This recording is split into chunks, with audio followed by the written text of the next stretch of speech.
2014 সালে যখন ইলেকশন এরশাদ স্যার বর্জন করলেন, জেনুইনলি করেছিলেন, আমিও করেছিলাম, জিএম কাদেরও করেছিলেন, তখন আমার মন খারাপ ছিল কিছুটা, কারণ আমি অনেক পয়সাপাতি খরচ করে পরে আর এমপি ভোট করলাম না। এরশাদ স্যার আমাকে বললাম, মন খারাপ করো না, এই ভোটের কারণে বহু মায়ের বুক খালি হয়ে যাবে, আজকে তুমি ভোট করলে তুমি এটার জন্য দায়ী হতে। একদম স্পষ্ট কথাটা বলেছেন। আরও কিছু কথা বলেছেন, এই যে আজকে একজন প্রধান বিচারপতি অ্যারেস্ট হলো, তার বিরুদ্ধে অভিযোগ আরও একটা মামলা দেখলাম তার বিরুদ্ধে আছে, তার বিরুদ্ধে একটা মামলা হচ্ছে বিশ্বাসভঙ্গের মামলা। উনি শপথ নিয়ে সংবিধান ভঙ্গ করে রায় দিয়েছেন, এটা একটা মামলা আছে দেখলাম, আরও অনেকগুলো হবে। তো একটা আইন আছে judicial officers protection act subordinate কোর্টের জন্য, যে ওরা যদি কোনো সাবঅর্ডিনেট কোর্টের কোনো বিচারক কোনো রায় দিয়ে থাকেন, তার বিরুদ্ধে কিন্তু রায় দেওয়ার জন্য কোনো মামলা হবে না। তো সেটা তো অটোমেটিক্যালি হাইকোর্টের জাজদের জন্য অ্যাপ্লিকেবল।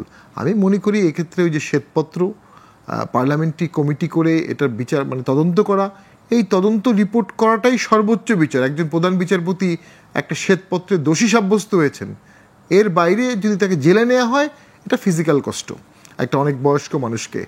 হ্যাঁ, ওনার কনসিকুয়েন্স চিন্তা করা উচিত ছিল, তো সেটা বিচারক হিসাবে, বিচারপতি হিসাবে তাদেরকে বুঝতে হবে। আর যেটা আমি বললাম, এক্ষেত্রে ক্লিয়ার ডিভাইডিং লাইন আছে যে আমি এটার মধ্যে ইনভলভ হব না, ডক্টরিন অফ পলিটিক্যাল কোশ্চেন।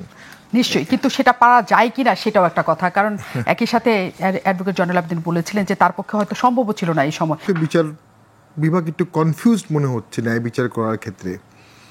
এখনও দেশে প্রচুর মব আছে, যে দেশে মব হয় সে দেশে বিচারক কিভাবে ন্যায় বিচার করবে?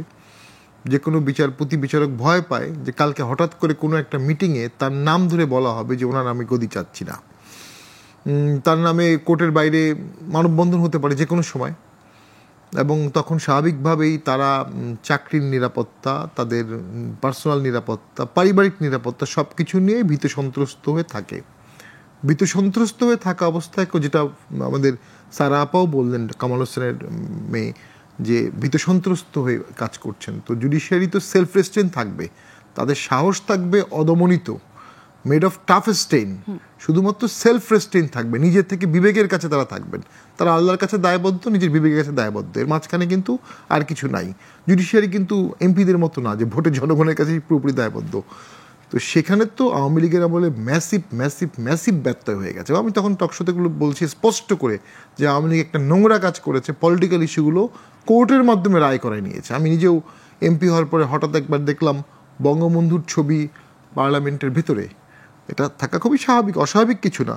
দেন জানতে পারলাম সুপ্রিম কোর্টের রায় মোতাবেক এটা করা হয়েছে। পার্লামেন্টের ভেতরে কার ছবি থাকবে এটা কি সুপ্রিম কোর্ট রায় দিতে পারে? পার্লামেন্টের হাউস তো সোভারিন, সেখানে বাইরের কোনো আইন আসবে না, কিন্তু দিয়ে দিয়েছে মাননীয় প্রধানমন্ত্রী সেই সময় প্রধানমন্ত্রীর অ্যাটেনশন ড্র করার জন্য। স্বাধীনতার অনেক বিষয় যেগুলো হিস্ট্রিক্যাল বিষয়, এগুলো ডিবেট থাকবে। ডিবেট থাকলে আলটিমেটলি কিন্তু ন্যারেটিভ সত্যটাই টিকে যায়। এগুলো কোর্ট দিয়ে এস্টাবলিশ করে লয়ের মতো করার চেষ্টা করা হয়েছে, এটা কোনো দরকার ছিল না। নাও কোথাও না কোথাও তো ফুল স্টপ দিতে হবে। আগে হয়েছে, এখন সেটার বিচার হবে, এরপরে বিচারের বিচার হবে, বিচারের বিচার হবে।